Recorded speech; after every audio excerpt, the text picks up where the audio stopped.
ویسے آغاز کرتے ہیں، تو اس کے بعد میں یہ چاہ رہا ہوں کہ آج کچھ مسائل پہ بھی ہم گفتگو کریں، یعنی اس میں سوالات ہوں آپ حضرات کی طرف سے۔ تو پہلی بات تو یہ ہے کہ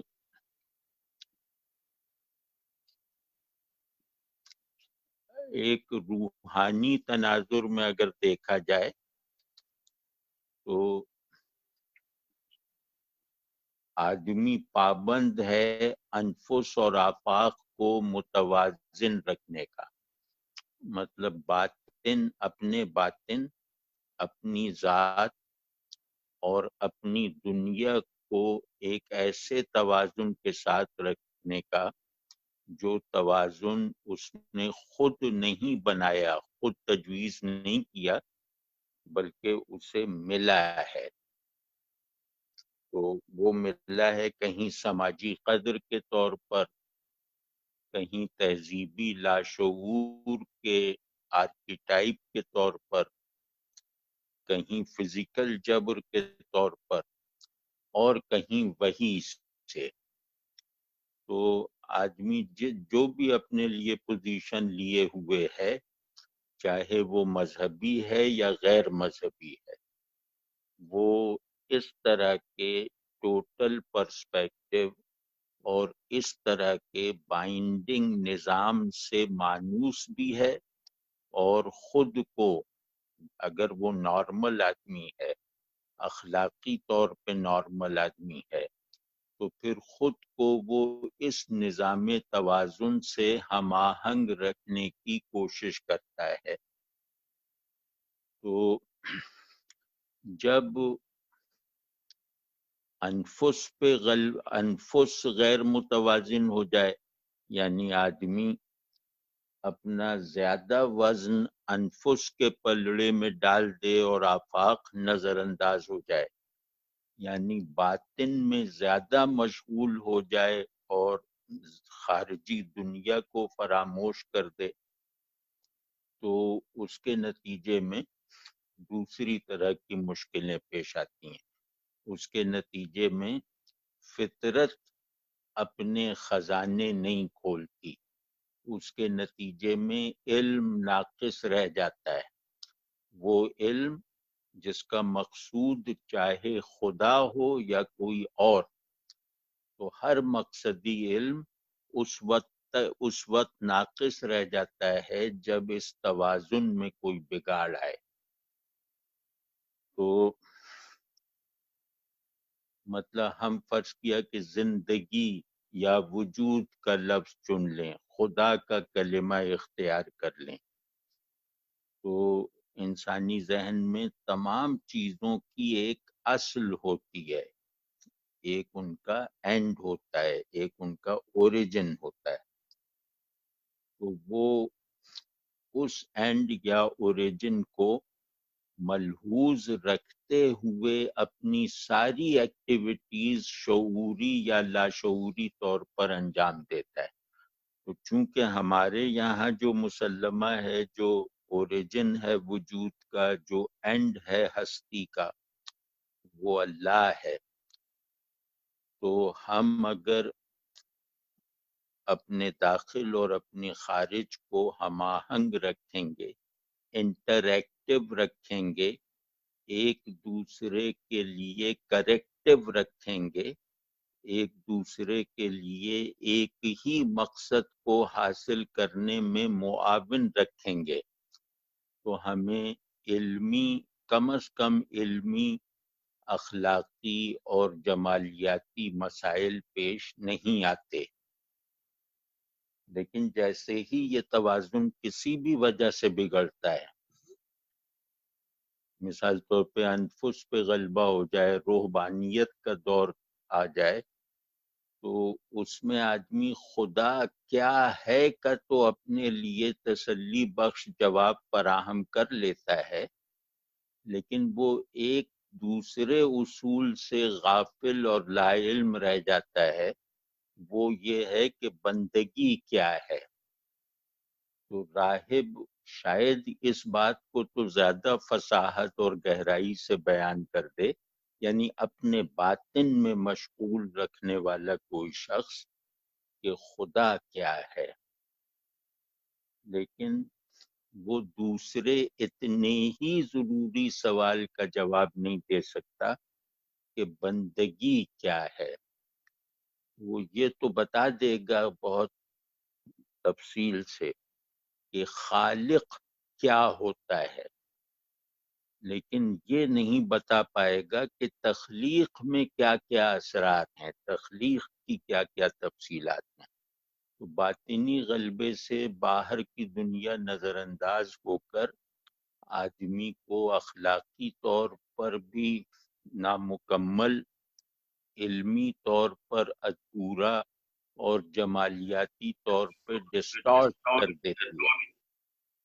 تو اب دوسری جو صورت ہے عدم توازن کی، وہ ہوتی ہے کہ آفاق پر ایسا غلبہ ہو جائے کہ انفس نظر انداز ہو جائے، یعنی کائنات اتنی زیادہ پرکشش اور قابل توجہ بن جائے اور کہ اس کی کشش اور اس کا پھیلاؤ یا اس کی گہرائیاں، چاہے وہ سائنس کے حوالے سے ہوں، چاہے سماجی علوم کے واسطے سے ہوں، چاہے فلسفوں کے وسیلے سے ہوں، غرض یہ سب علوم جو ہیں، بعض علوم ہیں جو کائنات کو ہمارے لیے زیادہ سگنیفیکنٹ، قابل توجہ اور اٹریکٹیو بناتے ہیں۔ تو کسی بھی ذریعے سے کائنات کا ایسا پھیلاؤ دریافت ہو جائے، کائنات میں ایسی کشش پیدا ہو جائے کہ آدمی اپنے باطن کی طرف متوجہ نہ ہو پائے، مطلب تو اس سے بھی وہ عدم توازن پیدا ہوتا ہے اور اس کے نتائج زیادہ بھیانک نکلتے ہیں، کیونکہ آدمی اپنے باطن اور اپنے باہر کی دنیا میں توازن رکھتے ہوئے یہ یقین رکھتا ہے کہ اس توازن کے جو بھی نتائج نکلیں گے، اخلاقی، علمی اور جمالیاتی وغیرہ، وہ سب میرے باطن کی تعمیر میں زیادہ استعمال ہوں گے۔ تو اس کا علم آفاق، اس کا کائنات کی طرف متوجہ ہونا دو مفادات کے لیے ہوتا ہے۔ اس میں پہلا مفاد یہ ہے کہ کائنات سے میرا قرب میرے باطن میں نئی نئی گہرائیاں ابھارے گا، یا کائنات سے میں جو بھی علمی سائنسی اور طرح طرح کے فوائد، یقینی فوائد حاصل کروں گا، وہ تمام فوائد کرسٹلائز اور فائنلائز ہوں گے میرے باطن میں، یعنی وہ سب فوائد صرف ہوں گے میری تعمیر میں۔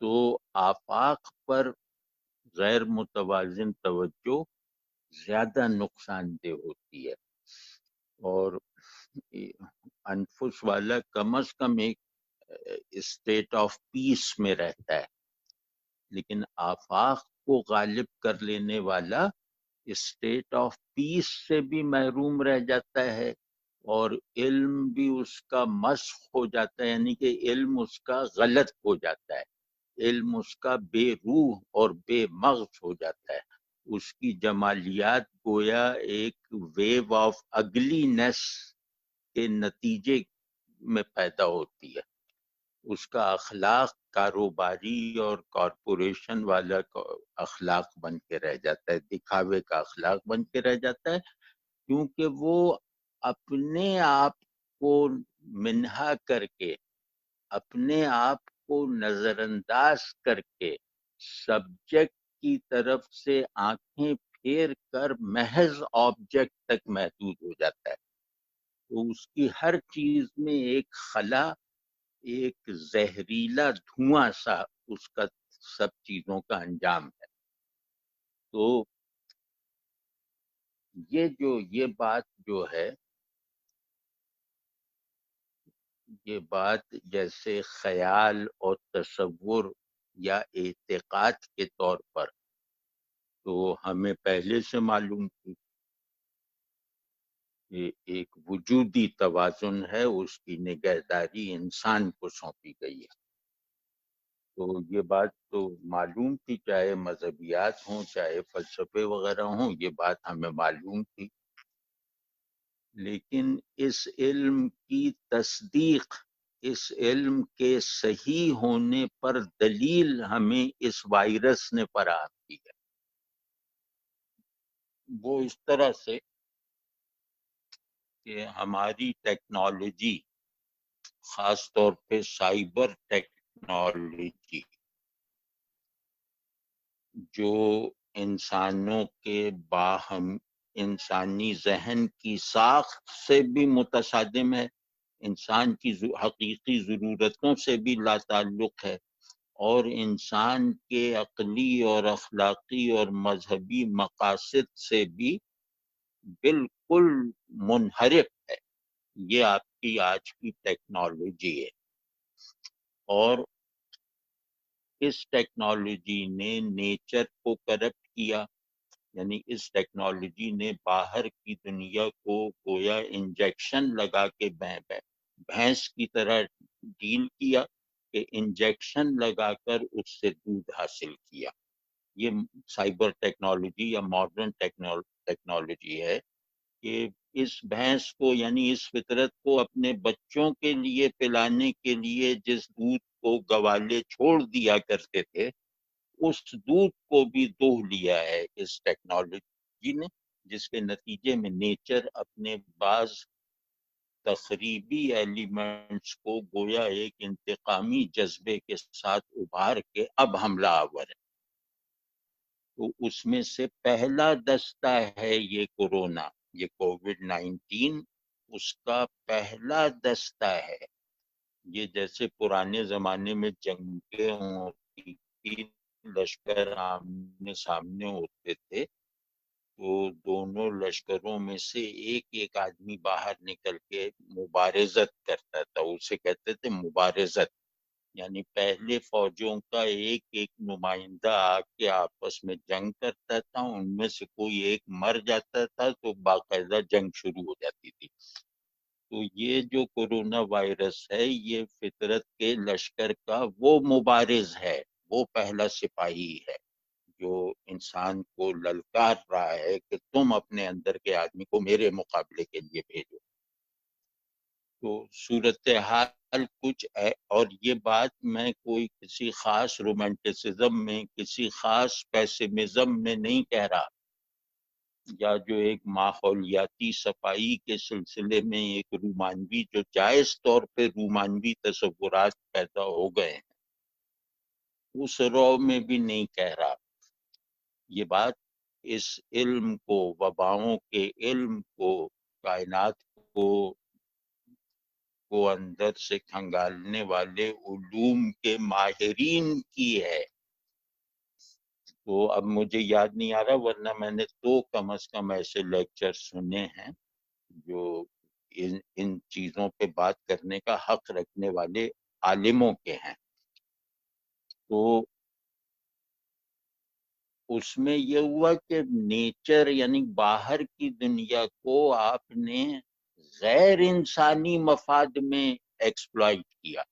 اگر نیچر کو آپ انسانی مفاد میں اس کی کھدائی کرتے تو نیچر کو یہ گوارا تھا، کیونکہ نیچر کا کردار ماں کی طرح ہے، اسی ایثار کے ساتھ اور اسی سامان کفالت کے ساتھ وہ انسان کے ساتھ رہنا چاہتی ہے. تو یہ جو ٹیکنالوجی نے کائنات کے سینے پہ کدالیں چلائی ہیں، فطرت کے سینے پہ جو کدالیں چلائی ہیں، فطرت کے چھپے ہوئے خزانوں میں بلا ضرورت جو قذاقی کی ہے، جو ڈاکے مارے، یہ اس کا بدلہ ہے. اور یہ جو کچھ نیچر سے حاصل کیا گیا، اس کو انجیکشن لگا کے، وہ دودھ زہریلا ہے، وہ انسان کے پینے کا ہے ہی نہیں. وہ انسان کا جو نظام ہے غذا لینے کا، وہ اسی کے خلاف ہے. وہ ایسے ہی ہے جیسے چونا گھول کے آپ دودھ کہہ کے پلا دیں. تو یہ سب کچھ نیچر کو ڈسٹارٹ کر کے اور آدمی کو ڈی ہیومنائز کر کے ہو رہا ہے. یعنی اس کے دونوں اینڈز جو ہیں وہ ایبسرڈ ہیں. نیچر نان نیچر بن گئی اور مین جو ہے وہ ڈی ہیومنائز ہو گیا. مین کائنڈ اب نہیں ہے، اب ایک ڈی ہیومنائزڈ وجود ہے جس کو آدمی کہا جاتا ہے. تو اس انتہائی بھیانک فضا میں ہم رہنے پر مجبور ہیں، اور ہمیں گویا اب ہم اس سائبر ٹیکنالوجی سے بنانے والی دنیا میں ترقی کا اب ایک ہی راستہ رہ گیا ہے، یعنی ایک ہی دروازہ کھلا چھوڑا گیا ہے. وہ یہ ہے کہ اپنے انسان ہونے سے دستبردار ہوتے چلے جاؤ. یعنی پوری انسانیت ایک تصور انسان پر متفق تھی، اب اس تصور انسان کو پسماندگی کا سبب بنا دیا گیا ہے. اب ترقی کے لیے اس دنیا کا ایک کامیاب شہری بننے کے لیے ضروری ہے کہ میں اپنے اندر انسان ہونے کی کیفیتوں کو پہلے ختم کروں.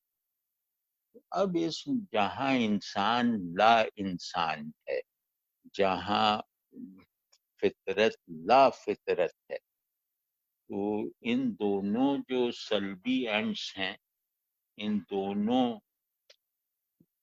لا یعنی نہیں، ان دونوں لا کے بیچ میں ہمیں رہنا ہے، اور اللہ بننے کی اجازت نہیں ہے، اللہ بننے کا موقع ہی نہیں.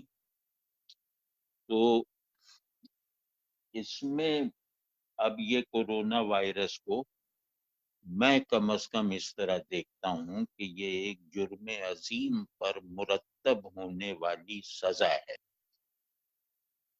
اور یہ جرم اگر نہ روکا گیا، یعنی ٹیکنالوجی کے منہ پہ اگر وہ لگام نہ کسی گئی، تو یہ تو ابھی ان میں سے ایک ہے. یعنی فطرت کے لشکر کا بھی تو ایک سپاہی ہے.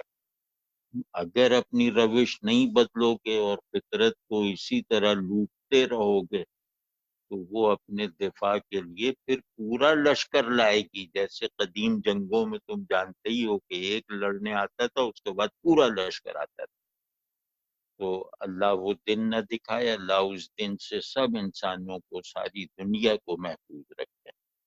اور اسی ایک نے دکھا دیا نا کہ سارا علم کچھ نہیں حیثیت رکھتا، ساری ترقی بے معنی. اور یہ جو واٹس ایپ اور موبائل اور ان سے پیدا ہونے، ان پر استوار سارا نظام تعلق غیر انسانی ہے. بالکل واضح ہو گیا. اب دیکھ لو، یہ فون تمہاری تنہائی بانٹنے میں بالکل ناکام ہے. یعنی اب گھروں میں رہنا ہے تو یہ فون تمہاری تنہائی بانٹنے میں بالکل ناکام ہے، کیونکہ یہ میرے اور آپ کے درمیان تعلق کی بنیادی قدر سے تصادم کی نسبت رکھتا ہے. تو اب پھر آپ کو پھر ایک موقع مل رہا ہے کہ خاندان کی اکائی میں تعلق کی فطری ساخت کو بحال کر کے نیچر کی تعظیم کا جذبہ لے کر اب گھر سے باہر نکلنا ہے. تو یہ بہت ضروری ہے. تو اس سے مطلب اگر یہ سبق ہم نے حاصل کر لیا تو گویا اپنی کھوئی ہوئی آدمیت کو پا لیا، اپنی کھوئی ہوئی ذمہ داری کو ادا کرنے کی قوت دوبارہ حاصل کر لی، اگر ہم نے اس سے یہ سبق لے لیا.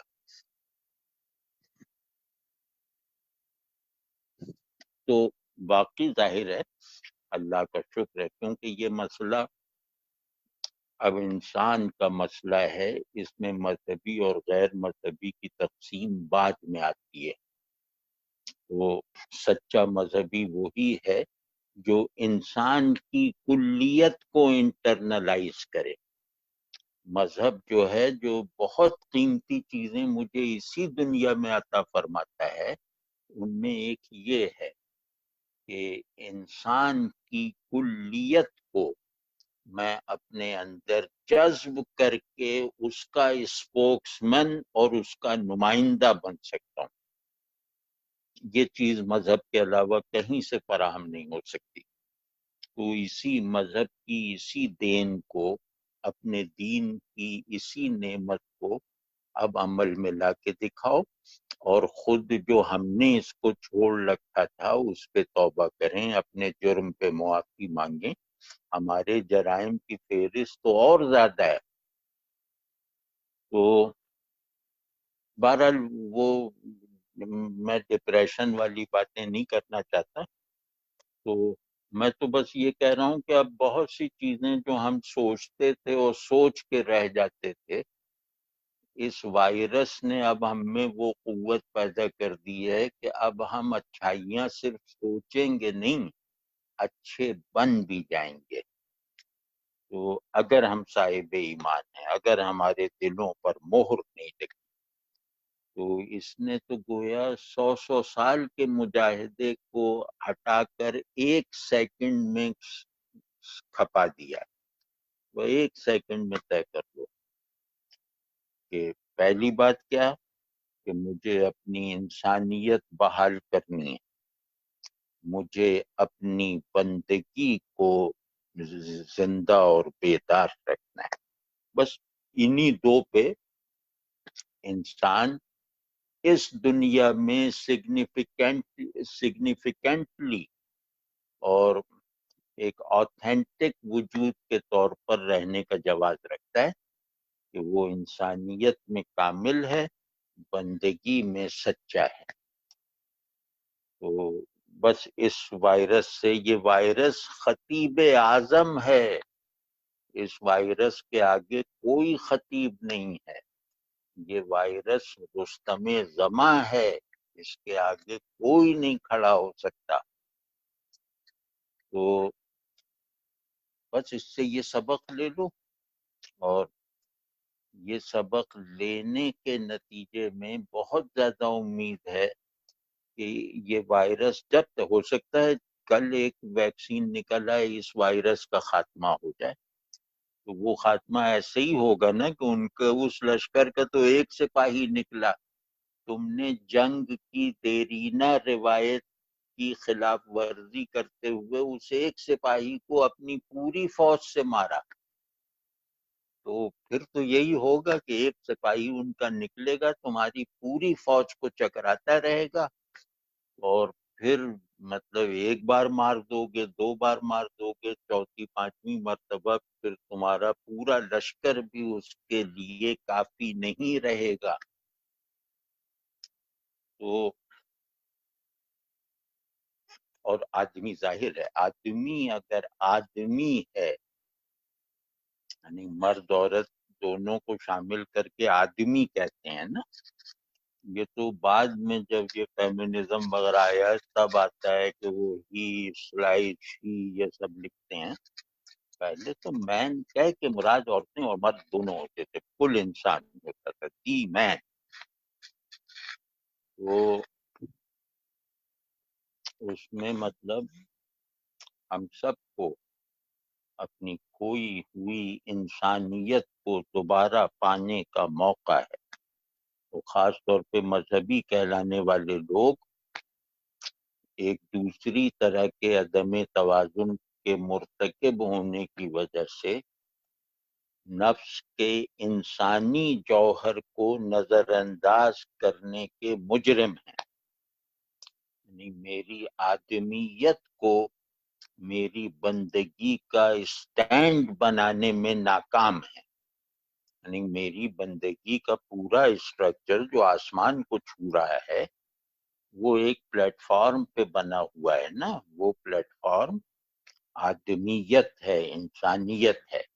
میری بندگی کا پیڑ جنت کے پیڑوں سے بھی زیادہ مقدس ہے، لیکن یہ کہ اس پیڑ کو جس چشمے سے سیراب کیا جانا ہے وہ چشمہ میری انسانیت ہے.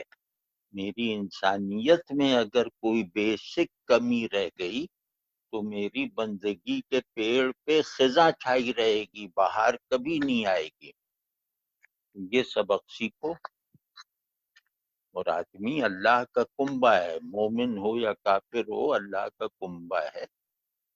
اور ہمیں کچھ نہیں معلوم کہ آج کا کافر کل کیا ہوگا، اور میں جو آج کا مومن ہوں میں کل کیا ہوں گا. تو اس ایمان بالغیب کے اس نفسیاتی تقاضے کو پورا کرتے ہوئے ہر ایک کے خیر خواہ رہو، اپنے سمیت ہر ایک کے خیر خواہ رہو، ہر ایک کے خادم بنو، ہر ایک کو فائدہ پہنچانے والے بنو، ہر ایک کے لیے ایثار کرنے والے بنو. کیونکہ فائدہ پہنچانے والا وہی ہے جو اپنا کوئی نقصان کر لے. باقی کیا، میرے پاس 1 ارب روپے میں نے 5 کروڑ بانٹ دیا تو اس میں کیا مجھے فرق پڑا. لیکن یہ کہ میرے پاس ایک روٹی ہے اور آدھی آپ کو دے دی تو بس یہ ہے.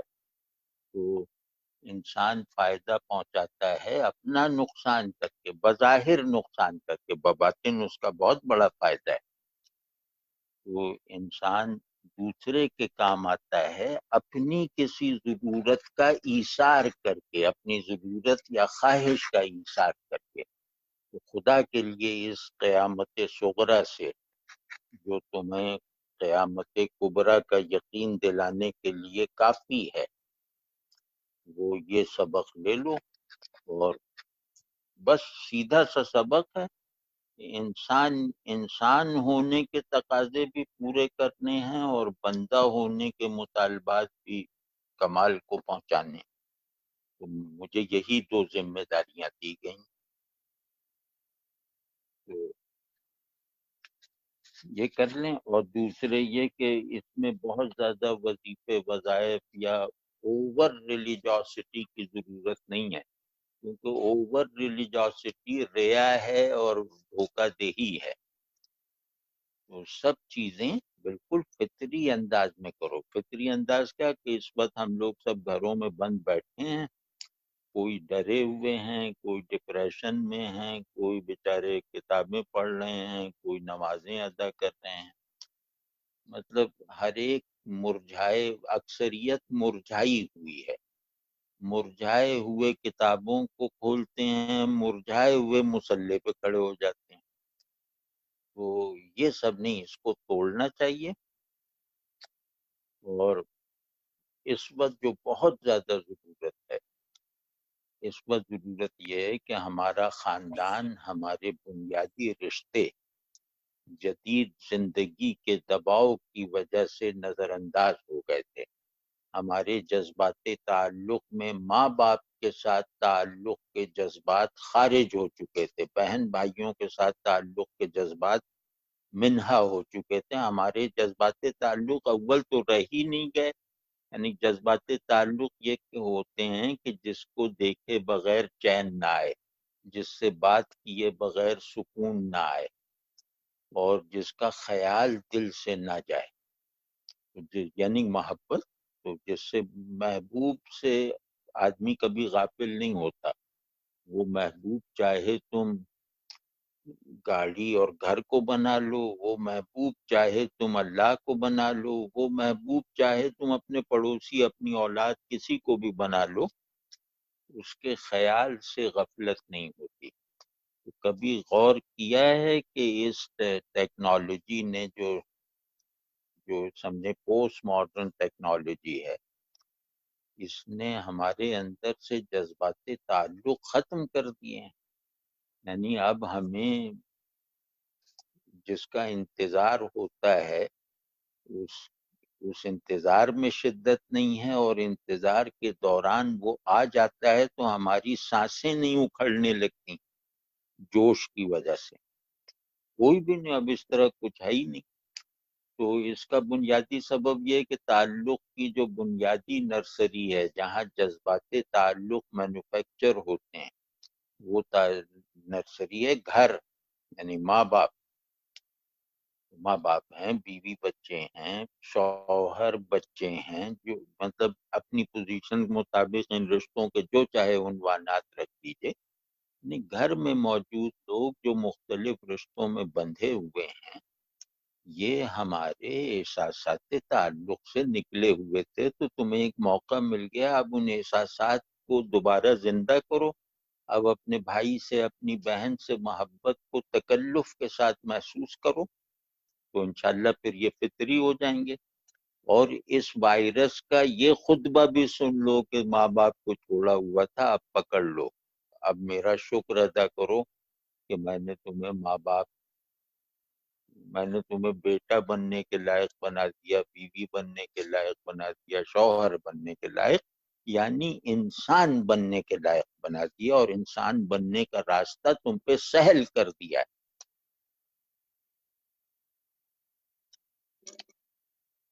تو اس میں جو ہے نا دو کام کریں، ایک تو بہت زیادہ وظیفے، وظائف، تسبیحیں، اور وہ مطلب ایک سسپینس میں یہ سارے عمل ہو رہے ہیں کہ اللہ اس وائرس کو کب دور کرتا ہے، تو یہ کوئی عبادت ہوگی؟ تو یہ سب نہیں، بس یہ وائرس ہے، اس سے ہم ڈر گئے ہیں، کوئی ڈر گیا ہے، کوئی نہیں ڈرا یا کچھ ہے، بہرحال گھر میں تو سبھی بند ہے نا، ڈرنے والا بھی نہ ڈرنے والا بھی۔ تو میرا ڈرنا اور آپ کا نہ ڈرنا یہ ثانوی چیز ہے، اصل چیز ہے کہ جو ہماری سچویشن ہے کہ اس وقت ہم گھر میں بند ہیں، تو گھر میں بند ہو جانے کو اپنی ریپیئر کا ذریعہ بناؤ، اور ریپیئر یہ ہے کہ اللہ سے بندگی میں بھی ترقی کرنی ہے، یعنی اللہ سے تعلق کو بھولا ہوا تھا اسے بھی بیدار کرنا ہے، اور اپنے گھر والوں کو میں نے نظر انداز کر رکھا تھا، اس کو بھی وہ کرنا ہے۔ اور یہ بہت زیادہ، یہ جس وجہ سے یہ وبا آئی ہے اس میں مشغولیت نہ اختیار کرو کہ وہ وہاں فلم دیکھ رہے ہیں، وہاں نعتیں سن رہے ہیں، وہاں تلاوتیں سن رہے ہیں، مطلب موبائل وغیرہ میں یہ سب نہ کرو، پڑھنا ہے کتاب میں پڑھ لو، تلاوت سنو نہیں، تلاوت کر لیا کرو۔ تو مطلب اس چیز سے ذرا بچنے کی مشق کی جائے، تو انشاءاللہ ہمارے اندر ایک نفسیاتی بشاشت کچھ گھنٹوں میں پیدا ہو جائے گی اگر ہم ان چیزوں کو صحیح انداز سے ریئلائز کر لیں۔ تو آپ دیکھ لیجئے گا کہ بہت کب سے تم نے اپنے بھائی سے نہیں کہا کہ بھائی کہتے ہوئے تمہارے دل نے بھی بھائی نہیں کہا؟ کتنے برس ہو گئے ہیں نا کہ میں بھائی کو بھائی تو کہتا ہوں، دل کے منہ سے بھائی نہیں نکلنے پاتا۔ تو اب دل کو شریک کر لو، اپنے بھائی کو دل سے بھائی کہنا سیکھ لو، بہن کو دل سے بہن کہنا سیکھ لو، پڑوسی کو دل سے پڑوسی کہنا سیکھ لو، وغیرہ وغیرہ، یہ بہت ہی آسانی سے ہو جائے گا۔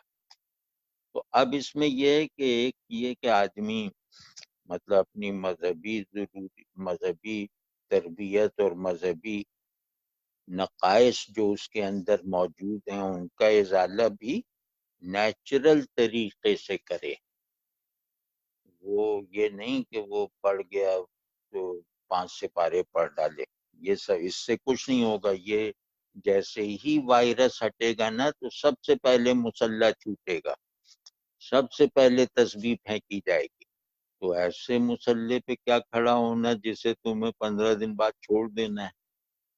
تو ایسا نہیں، مصلی پہ ایسے کھڑے ہو کہ یہ وائرس چلا جائے تو مصلی پہ کھڑے ہونے کا وقت بڑھا دو، اس طرح کریں تو اوور ریلیجس ہو کے کوئی کام نہ کریں، بس نماز اچھی طرح پڑھیں، سمجھیں ایک موقع مل گیا ہے کہ مجھے نماز جلدی میں پڑھنے کی عادت تھی، اب تو وقت ہے، اب اطمینان سے پڑھ لیتا ہوں۔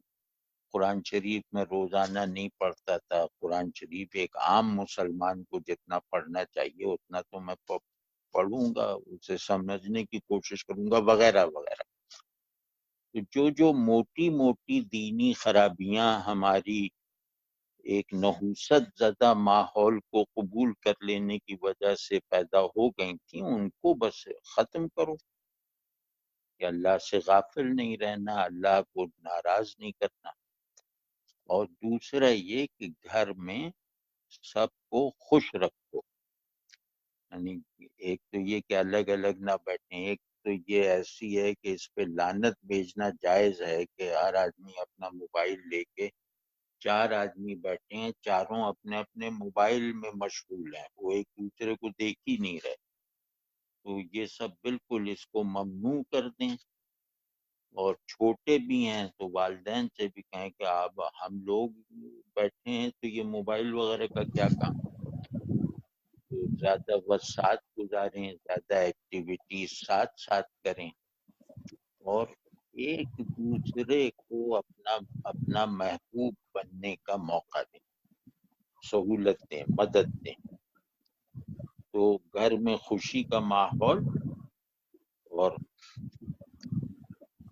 بالکل اللہ کے ساتھ سچائی کے جذبے سے نماز و تلاوت وغیرہ کی بہتری کی ایسی کوشش جس کا تسلسل یقین ہے کہ اس مصیبت سے نکلنے کے بعد بھی برقرار رہے گا، وہ ہوگا ریلیجس عمل۔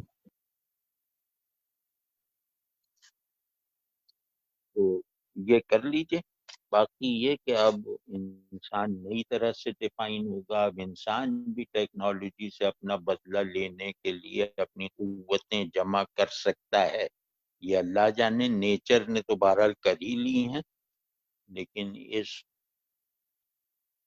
اس سے لڑنے کے لیے انسان بھی شاید اپنے اندر کی قوتیں جمع کر کے اس بیلنس کو بحال کرے جس کو اس ٹیکنالوجی نے خراب کر دیا۔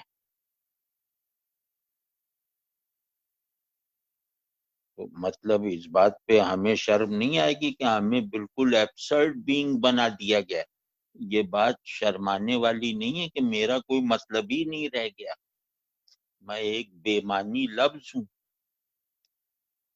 تو ہو سکتا ہے انسان کو مجموعی طور پہ غیرت آ جائے، وہ کہے کہ میں بے معنی لفظ نہیں ہوں، میں اس کائنات کا سب سے بامانی کلمہ ہوں، تو ہو سکتا ہے اس جذبے سے اس ٹیکنالوجی کو اس کی جائز حدود میں دوبارہ سکیڑنے کی کوششیں کی جائیں، وہ کہ مشکل ہے، لیکن چلو انسان اپنے مرتبے کی بحالی، اپنی میننگ فلنس کی بحالی کے لیے کھڑا تو ہو جائے گا نا۔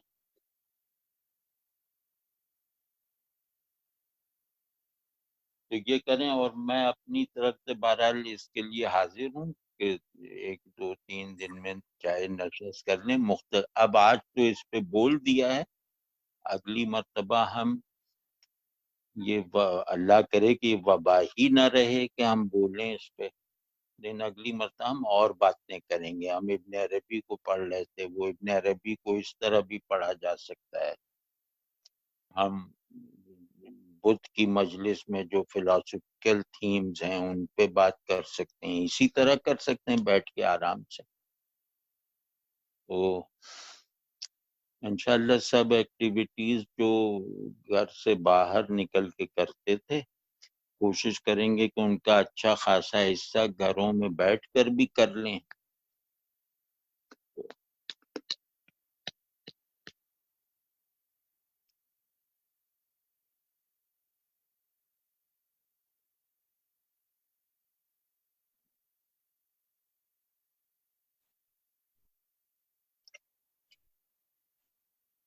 اب اب اب فرمائیے۔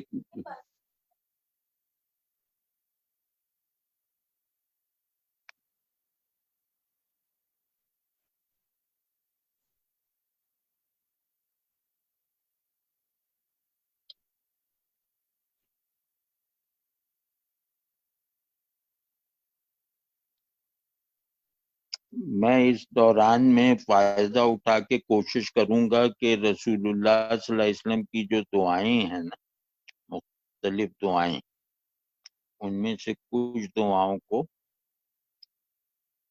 وہ مناجاتی انداز میں تفصیل دینے کی کوشش کروں گا، جیسے اللہ اللہ ربی لا اشرک بہ شیئا، یہ عنوان بنا کر اس سے اس سے متعلقہ تمام تفصیلات ذرا اپنے بس بھر خوبصورت بنا کر ادبی فارم میں لکھنے کی کوشش کروں گا، اور اس کا نام رکھوں گا مناجات در مناجات۔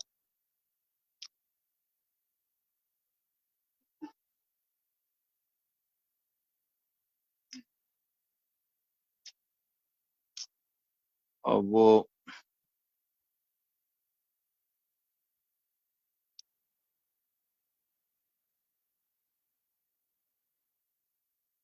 یہ جیسے اگلے 2 دن ایک کام میں بتاتا ہوں، وہ کر کے دیکھ لیں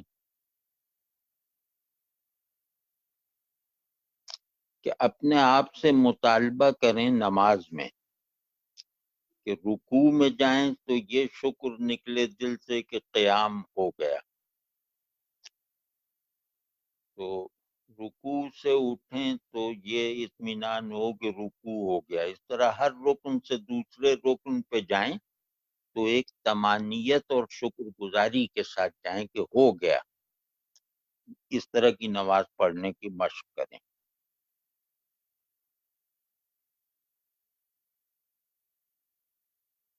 ایک یہ، اور دوسرے یہ کہ ہمارے اندر ایک بحران ہمارے اندر پیدا ہو گیا تھا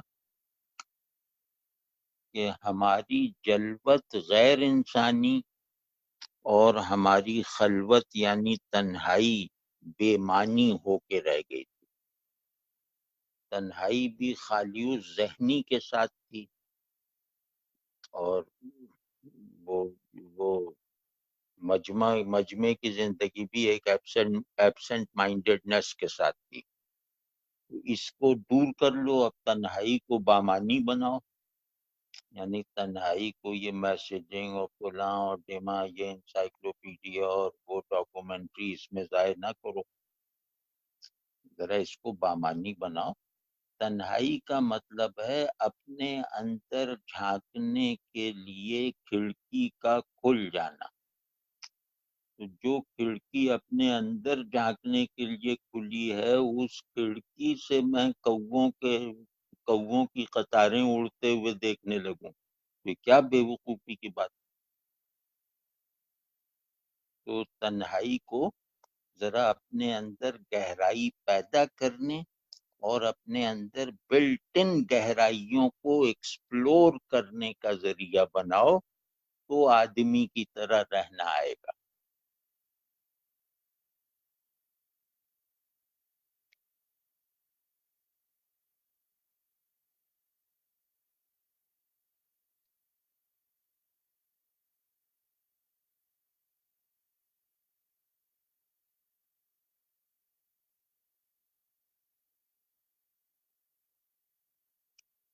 تو بھائی اب آپ لوگ کچھ بولیں۔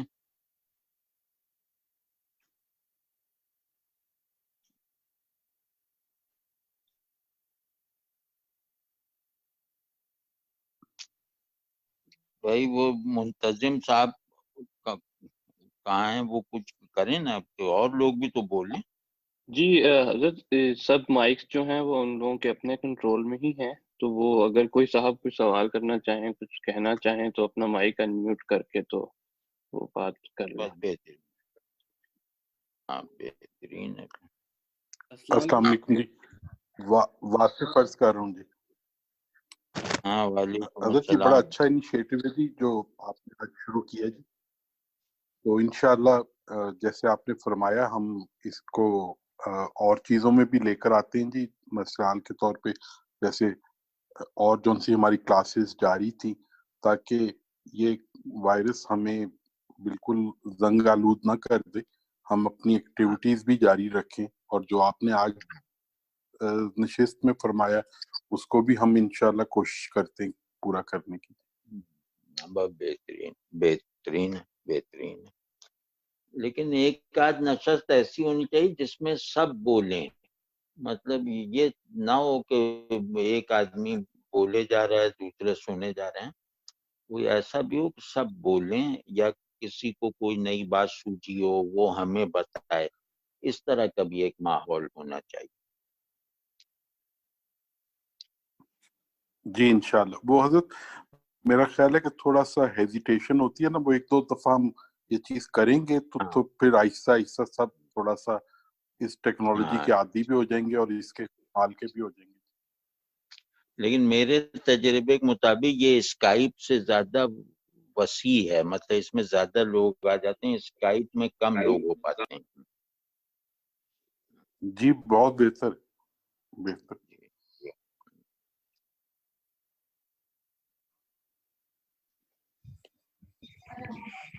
السلام علیکم جناب. وعلیکم السلام.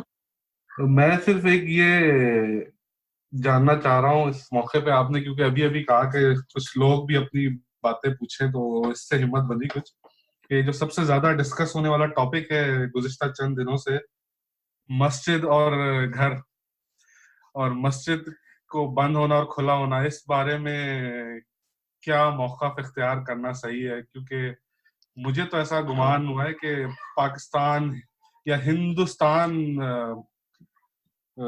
کے علاوہ باقی جگہوں پہ تو اس میں لوگوں کو زیادہ تردد نہیں ہوا، لیکن یہاں شاید لوگوں کی جذباتیت کے تحت کچھ زیادہ تردد کا احساس ہے. اچھا، آپ کی آواز کچھ بدل سی گئی ہے، تو اپنا نام بتائیے گا. جی میرا نام ہے ظفر علی سہروردی، میں انگلینڈ سے شامل ہوں آپ کے ساتھ. میرے خیال ہے تعارف نجم سہروردی کے ذریعے ہوا ہوگا آپ کے ساتھ. اچھا، ہاں میں پہچان گیا، بہت شکریہ بھائی. یہ جو عملاً تو یہ مسئلہ ختم ہی ہو گیا، تو اب مسجدوں کے میں جو پابندیاں ہیں وہ علماء نے بھی قبول کر لی ہیں، لیکن اس میں کچھ افسوسناک باتیں ہوئی ہیں بعض علماء کی طرف سے. تو وہ خیر اللہ کرے کہ وہ باتیں مطلب عمل میں آنے سے رہ جائیں، کہ وہ ایک جیسے ضد کرنا ہے اس کو، جیسے مسجد کے آداب کے خلاف سمجھنا، اسے دینداری کے خلاف سمجھنا کہ مسجدوں میں جمعہ نہ ہو، نماز پہ جماعت پہ بھی ریسٹرکشنز ہوں. تو اس کو بعض علماء نے جوش میں نہیں قبول کیا، جس کے لیے آپ صحیح لفظ استعمال کر رہے تھے، جذباتیت. اور کیونکہ ہر عالم کی ایک فالوئنگ ہوتی ہے، تو اس وجہ سے وہ جذباتیت عوام کے بھی کچھ سیکشنز میں نظر آئی، وہ کہ بہت زیادہ نہیں لیکن کچھ میں نظر آئی. لیکن اب 2-4 دن سے یہ مسئلہ اب ہندوستان پاکستان دونوں میں سیٹل ڈاؤن ہو چکا ہے. اس میں پس منظر میں ایک بات میں البتہ کہوں کہ مسجد میں نہ جانے کا فیصلہ وہ کرے جس کا مسجد میں جانے کو جی چاہتا ہے. ہمارے یہاں یہ بڑی مشکل ہوئی کہ جن کا مسجد سے نماز سے کوئی تعلق نہیں، وہ مسجدیں بند کروانے میں سب سے زیادہ اونچی آواز سے بات کر رہے تھے. اور جن بیچاروں کا مسجد میں دل لگتا ہے، ان کو جو تھوڑا تذبذب ہونا چاہیے تھا، تھوڑی ہیزیٹیشن ہونی چاہیے تھی، تھوڑا وقت چاہیے تھا اپنے جذبے پہ قابو پانے کے لیے، اس کا لحاظ نہیں رکھا گیا. تو وہ ٹھیک ہے، بات وہی ہے کہ اس وبا کے دنوں میں مسجدوں میں باہر سے لوگوں کو نہیں جانا چاہیے، نہ جماعت میں نہ جمعے میں، کیونکہ اس پہ اگر اصرار کریں گے تو جیسے لوگوں نے کہا ہے کہ پھر یہ ثابت ہو جائے گا کہ مذہب انسان دشمن قوت ہوتی ہے. تو وہ نہیں، لیکن ہم اپنی اندرونی بات کر رہے ہیں کہ یہاں مسجد بند کروانے کے وکیل زیادہ تر وہ لوگ تھے جن کا مسجد سے کوئی تعلق ہی نہیں، جو شاید جمعے کے علاوہ مسجد جاتے ہی نہیں ہیں. تو جو آدمی اس حدیث کے مصداق ہوں، جو خوش نصیب کہ مومن تو وہ ہوتا ہے جو اپنا دل مسجد میں چھوڑ آتا ہے، نمازی تو وہ ہوتا ہے جو ایک نماز پڑھ کے دوسری نماز کا انتظار کرتا ہے، یعنی ایک جماعت سے فارغ ہو کے دوسری جماعت کا انتظار کرتا ہے. تو یہ جو عبادت گزاروں کی سائیکی ہے، اس کو نئے حالات اور نئے حکم سے ہم آہنگ ہونے میں تھوڑا سا وقت لگتا ہے، تھوڑا تردد ہوتا ہے. تو اس توقف اور تردد اور ہیزیٹیشن کی عزت کرنی چاہیے. تو میں اس بات پہ یقین رکھتا ہوں کہ مسجد وہ بند کروائے جو مسجد کھلی رکھنے میں دلچسپی رکھتا ہے. باقی لوگ تماشبین ہیں اور ان کی بات کا کوئی وزن نہیں ہے.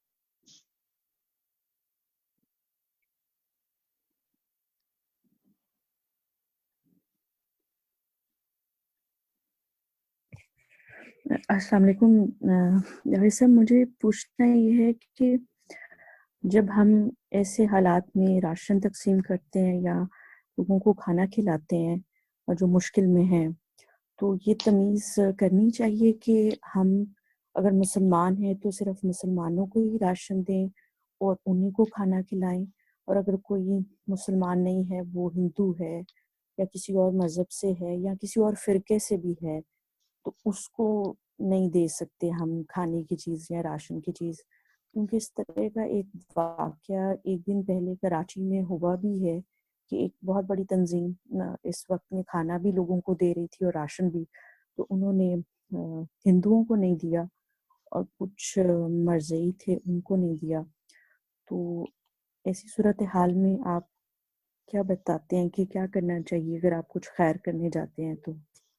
بھائی جو یہ تقسیم کرتا ہے وہ مسلمان مسلمان تو کیا، وہ آدمی بھی نہیں ہے، وہ جانور ہے. وہ رسول اللہ صلی اللہ علیہ وسلم کے دین پر نہیں، ابو جہل کی روایت پر ہے. بلکہ میرا بس چلے تو میں غیر مسلموں کو ترجیح دوں اس تقسیم میں. جی جو سب شاید اس لیے کہ کچھ لوگ کہہ رہے تھے کہ ہم جو یہ کر رہے ہیں وہ زکوٰۃ کے پیسوں سے کر رہے ہیں، تو اگر یہ زکوٰۃ کے پیسے ہیں تو پھر ہم اس کو غیر مسلموں پہ نہیں لگا سکتے. اس میں علماء سے مشورہ کر کے ایک حیلۂ تملیک ہوتا ہے. جیسے مدارس بھی زکوٰۃ پہ چلتے ہیں تو اس زکوٰۃ سے اساتذہ کو تنخواہیں بھی دی جاتی ہیں. تو اس کے لیے ایک قانون نکالا ہے کہ ملکیت میں لے لیتا ہے کوئی آدمی، پھر اپنا مال بنا کے دوسروں پہ صرف کرتا ہے، کیونکہ اساتذہ تھوڑی سب زکوٰۃ کے مستحق ہیں. تو اس طرح کے، لیکن بہرحال یہ علماء سے بات کرنی چاہیے کہ یہی حیلۂ تملیک اسے کہتے ہیں. یہی حیلۂ تملیک ان موقعوں پہ بھی ہونا چاہیے یا نہیں، یہ بہرحال کسی عالم سے جو ذرا انسانوں سے محبت کرتا ہو اس سے پوچھئے گا. جی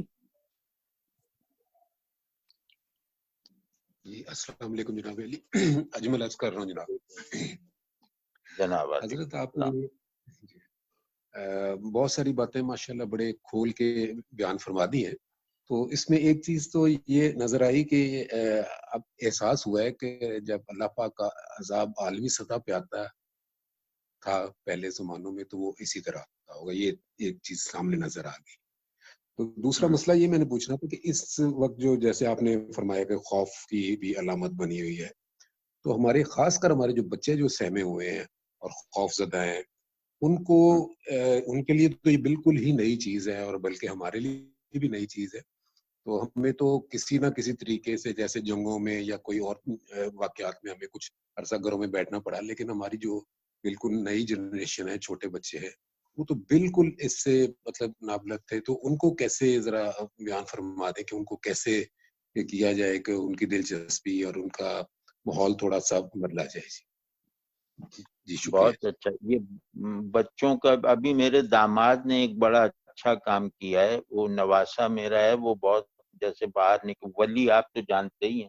جی جی جی الحمدللہ. باہر نکلنے کا بہت شوقین ہے.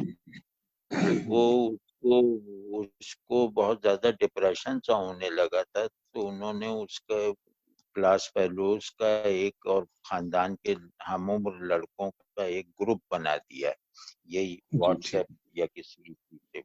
تو وہ اب لگ گیا اس میں، تو پتہ چلا کہ وہ بھی خوش ہے اب. تو اس طرح ہر بچوں کا مزاج دیکھتے ہوئے انہیں تفریحات میں لگائیے، اور یہ بہترین موقع ہے انہیں نمازی بنانے کا. جی ٹھیک ہے. نماز محبوب چیز ہو، پھر تفریح بھی جو ہے نا وہ لگتا ہے کہ اللہ کو خوش کرتی ہے.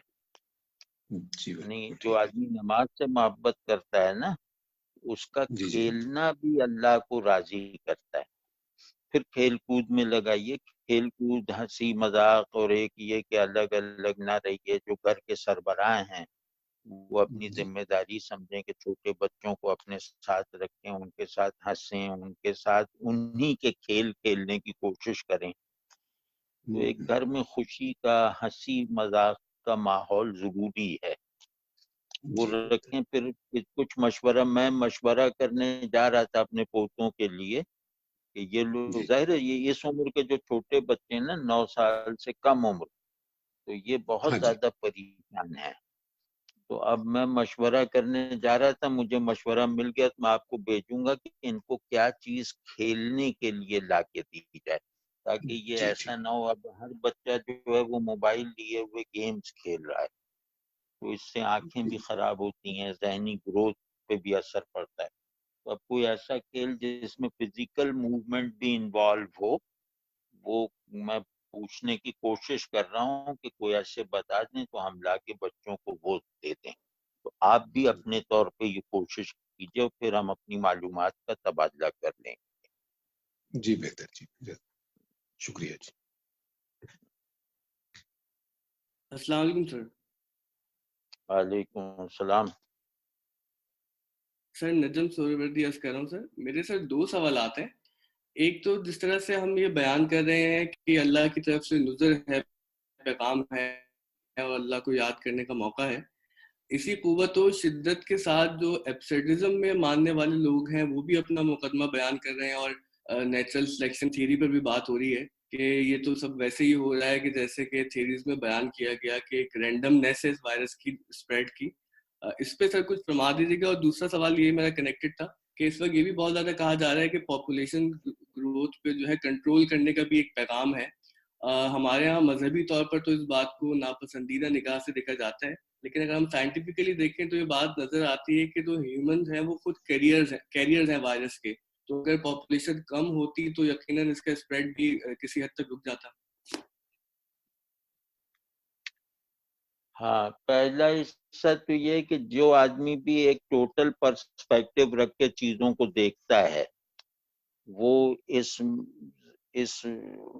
مصیبت سے اپنے موقف کو مضبوط ہوتے ہوئے پاتا ہے.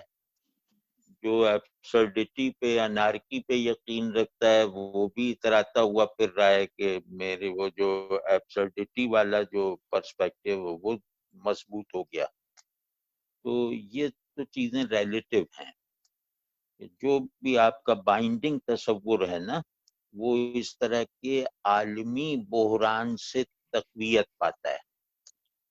تو اس میں بھی کوئی حرج کی بات نہیں کہ وہ ایک پرسپیکٹو والے ہیں, وہ اس سے اپنے لیے دلیل لا رہے ہیں, ہم اپنے لیے دلیل لا رہے ہیں. مسئلہ صرف یہ ہے کہ اب یہ تو اللہ بتائے گا انہیں کہ وہ کیا کس غلط موقف پہ ہیں. ہماری ذمہ داری یہ ہے, ہم 7 ارب میں سے 1.5 ارب لوگ ہیں. ہماری ذمہ داری یہ ہے کہ ہم اپنے بائنڈنگ پرسپیکٹو کی روشنی میں اس عالمگیر وبا اور مصیبت کو دیکھیں, اور پھر اپنے تصور انسان کو عملاً ریوائول میں ڈالیں. اس سے کسی کو اختلاف نہیں ہے کہ آدمی اپنے بارے میں بنیادی تصورات کی بحالی کا ایک نادر موقع حاصل کر چکا ہے اس وبا میں. تو مجھے اس سے دلچسپی نہیں کہ فلاں کیا کہہ رہا ہے, فلاں گروہ کیا کہہ رہا ہے, فلاں گروہ کیا کہہ رہا ہے.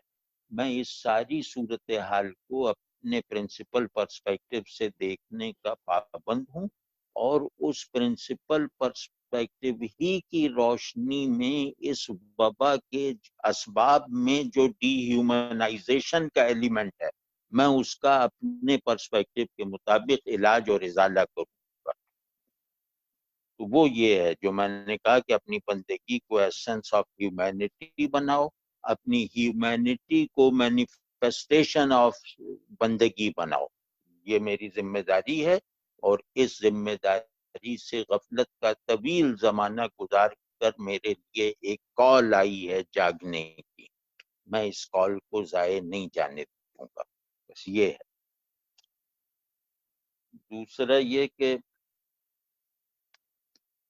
میں پاپولیشن کنٹرول کے حق میں ہوں، لیکن چونکہ میں عالم نہیں ہوں تو اس بات کو ایک قانونی اور مذہبی تیقن سے نہیں کہہ سکتا، لیکن میں پاپولیشن کنٹرول کے حق میں ہوں، اور آبادی کا ایک بے ڈھپ پھیلاؤ جو ہے وہ دنیا ہی میں مصیبت نہیں بن رہا، دین میں بھی اجتماعی طور پر بہت ساری خرابیوں کا سبب بن رہا ہے۔ یہ دوسرے کا ہے۔ اب تیسرا کچھ تھا وہ مجھے یاد نہیں رہا۔ نہیں، بس یہ 2 سوال تھے سر۔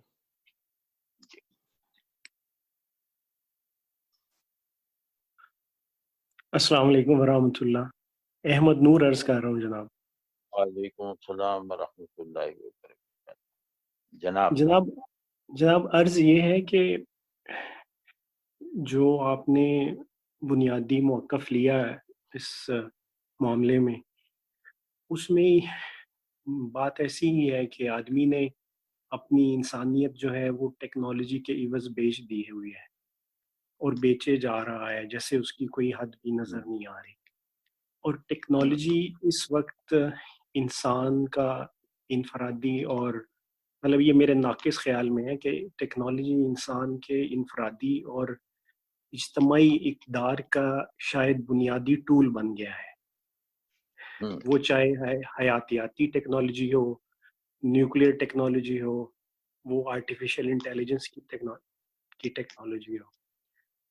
تو اب یہ ہوا ہے کہ بہت سے لوگ جو آپ کا بنیادی موقف ہے، جو ہم بھی محسوس کر رہے ہیں، اس کو سمجھیں گے اور لیں گے اور اس کو کنسیڈر کریں گے، اپنے اندر سے جھانک کے دیکھنے کی کوشش کریں گے کہ کیا ہوا کیا ہے، ہم نے کہ فطرت سے چھیڑ چھاڑ کی ہے، اس کے مخالف چلے گئے ہیں، اس سے کیا ہم یہ چاہتے بھی ہیں کہ کیا ہم نے یہ چاہا تھا کہ فطرت سے جنگ لیں۔ تو بہت سے تو شاید بھول چوک میں ہی اس جنگ میں شامل ہوئے ہوئے، لیکن اب چونکہ ٹیکنالوجی اقتدار اور طاقت کا ایک ٹول بن گیا ہے، تو کیسے وہ لوگ انفرادی یا خاص کر اجتماعی طور پہ اس سے دستبردار ہونے جائیں گے؟ کیونکہ ابھی ہوا ہے جیسے یہ ہو رہا ہے، جو بنیادی یا ابتدائی کہہ لیں رد عمل آیا ہے وہ یہی آیا ہے کہ جو لوگ استحصال میں ہیں یعنی عوام، وہ اپنی حکومتوں کو مورد الزام ٹھہرا رہے ہیں، جو ایک طاقت ہے علاقائی یا ملکی وہ دوسری طاقت کو مورد الزام ٹھہرا رہی ہے۔ ہمارے اس 1.5 ارب کے میں جو کانسپریسیز تھیوری ہیں وہ وہی ہمارے دین کے لحاظ سے بہت ساری کہانیاں اور باتیں سامنے آ رہی ہیں۔ تو کہنے کا مقصد یہ ہے کہ چونکہ ٹیکنالوجی غالباً ٹیکنالوجی اقتدار اور طاقت کا ایک بنیادی ذریعہ ہے، تو یہ کیسے ممکن ہے کہ انسان جو ہے وہ اس کو چھوڑ دے یا اس سے پیچھے ہٹ کے وہ فطرت کی نمو کے خلاف نہ جائے؟ کیونکہ حضور جو انفرادی لوگ ہیں، جو انفرادی ٹیکنالوجسٹس ہیں، چاہے وہ سائنٹسٹس ہیں، چاہے وہ سافٹ ویئر یا ہارڈ ویئر انجینئرز ہیں، چاہے وہ میکاٹرونکس کے انجینئرز ہیں، وہ تو مطلب ملازم ہیں، تنخواہ دار ہیں، پے رولز پہ ہیں، ان کو تو چند ایک بنیادی مراعات کے اوپر آسانی سے کمپرومائز کروایا گیا ہے، اور جو پیچھے بڑی طاقتیں ہیں، وہ چاہے آرگنائزیشنز ہیں، وہ چاہے منڈی ہے، چاہے وہ کوئی ملک ہے، تو وہ تو اس کو اس سے پیچھے نہیں ہٹنے دے گا۔ جناب ذرا روشنی ڈالیے۔ نہیں،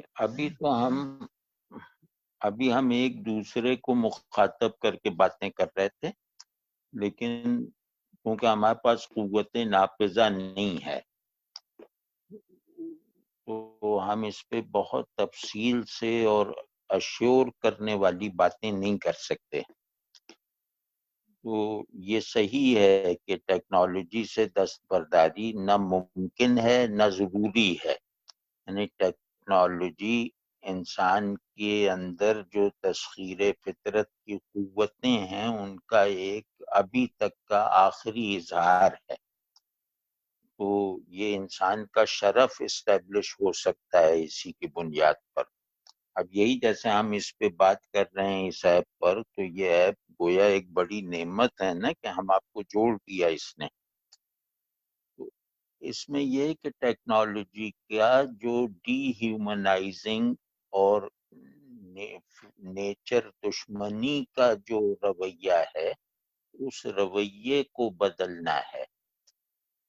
وہ ظاہر ہے کہ وہ اب اس وبا کو گزر جانے دیں.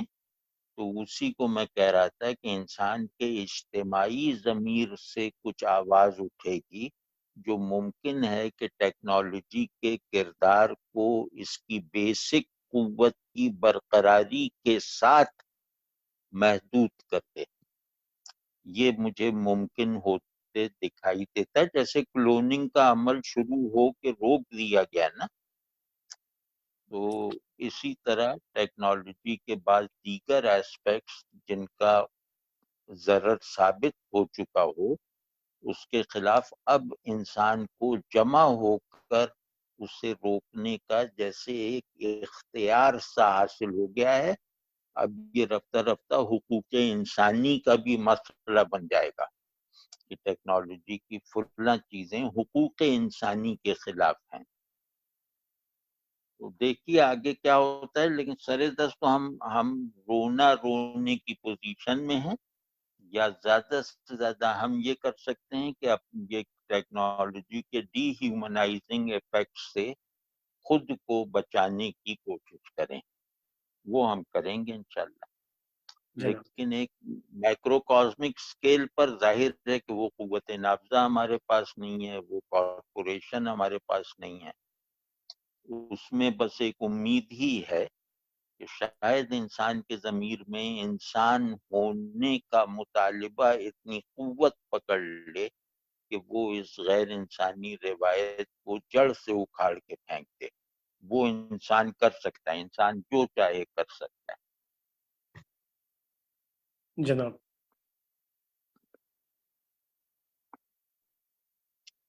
جیسے نیوکلیئر طاقت بننے کے عمل کو انسانوں نے روکا ہے نا دوسری جنگ عظیم کے بعد سے، تو ورنہ تو آج گلی محلوں میں ایٹم بم بن رہے ہوتے.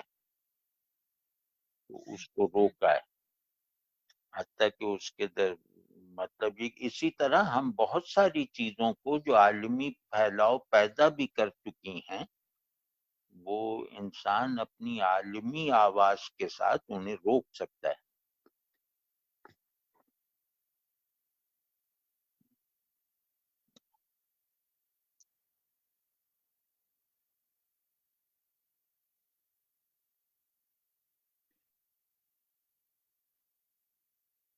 السلام علیکم حضرت. یہ عرض کرنا چاہتا ہوں کہ جو ٹیکنالوجی کی بات ہوئی ہے تو یہ معاملہ تو پھر بہت پیچھے تک جانا چاہیے کہ جب پتھر پہ پتھر رگڑ کے انسان نے ایک ایجاد کی تھی جس کو ٹیکنالوجی کی سادہ ترین صورت کہا جا سکے گا.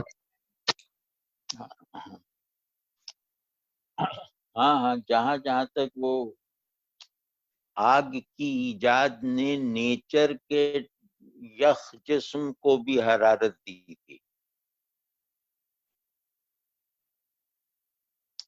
فطرت ٹھٹر کے رہ جاتی اگر آگ ایجاد نہ کرتا انسان. تو مطلب یہ میں بات اس لیے کہہ رہا ہوں، مطلب ایک شاعرانہ سی بات ہے. یہ اس لیے کہہ رہا ہوں کہ نیچر کی تکمیل اور انسان کی تعمیر کا عمل انسان کے ہاتھ میں ہے. تو وہ جب تک انسان نے وہ ظاہر ہے اپنی ٹیکنالوجی کی طاقت سے، اپنے دیگر قوتوں سے، آدمی نے جب فطرت اور انسان کے بیلنس کو برقرار رکھا، تو تب تک جو ہے وہ نیچر ٹیکنالوجی سے ممنونیت کی نسبت رکھتی تھی. لیکن اب نیچر ٹیکنالوجی سے شاکی ہے. تو یہ طرح ہمیں دیکھنا پڑے گا کہ ٹیکنالوجی کا وہ کون سا فیز ہے جس نے نیچر کو ناراض کر دیا اور انسان کو ڈی ہیومنائز کر دیا.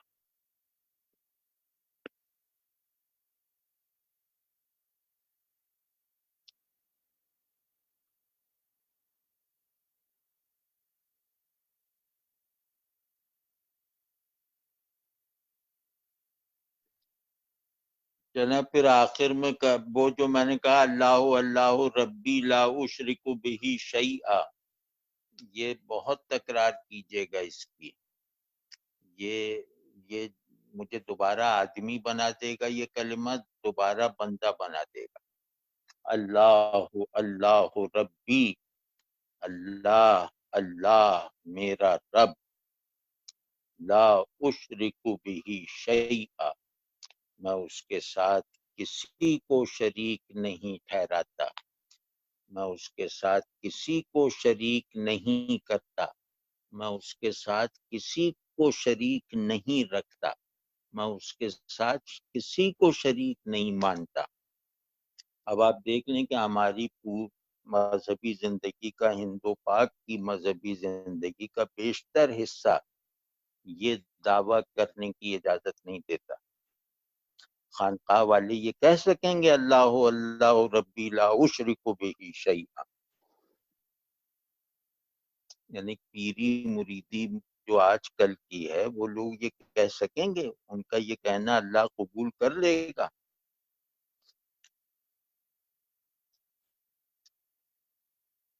تو بس اب اس پہ مذہبی کانٹیکس میں ہم نے زور لگا کے بات نہیں کی، اس میں یہ عذاب ہے.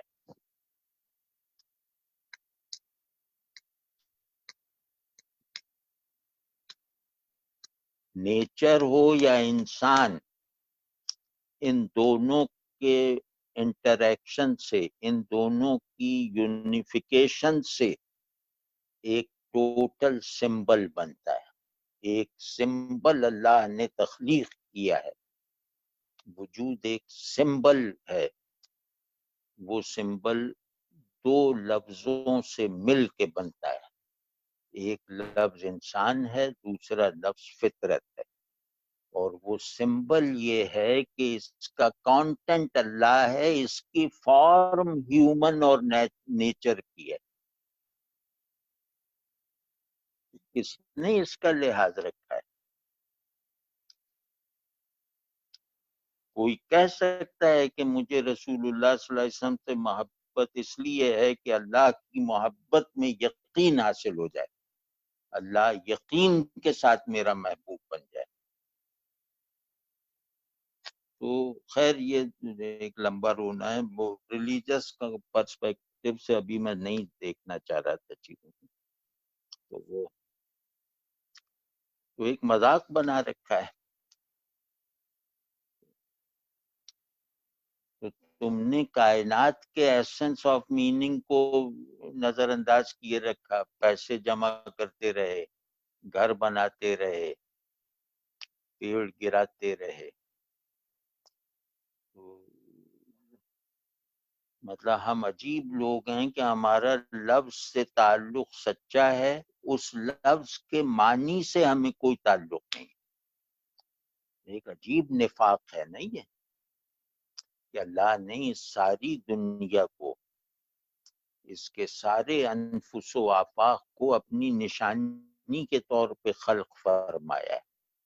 نشانی وہ اس صورت کو کہتے ہیں جو دکھائی دینے کے بعد اپنا اظہار کم کرے، جس کی وہ نشانی ہے اس کی طرف اشارہ زیادہ کرے.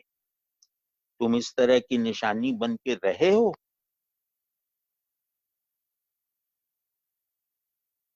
تم نے چیزوں کو اس طرح کی نشانی سمجھ کے ان سے علمی، جمالیاتی، افادی اور معاشی تعلق رکھا ہے.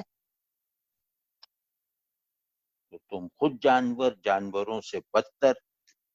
جانور کسے کہتے ہیں؟ کہ جو چیزوں کی سمبولک ویلیو کو نہیں جانتا، بس وہ جانور ہے.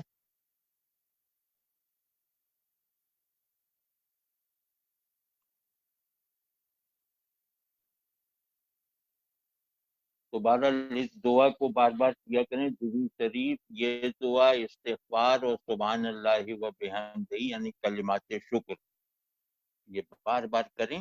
استغفار سے شکر کی طرف جائیں تو درود شریف پڑھیں، شکر سے یہ کلمہ صبر کی طرف جائیں تو درود شریف پڑھیں. تو کل کی اگر جو مجلس ہوتی ہے ہماری اسکائپ پہ، وہ اگر آپ میں سے کوئی صاحب اس مجلس میں شامل تھے تو کل کی گفتگو اگر ان لوگوں سے شیئر کر دیں تو بہت مہربانی ہوگی.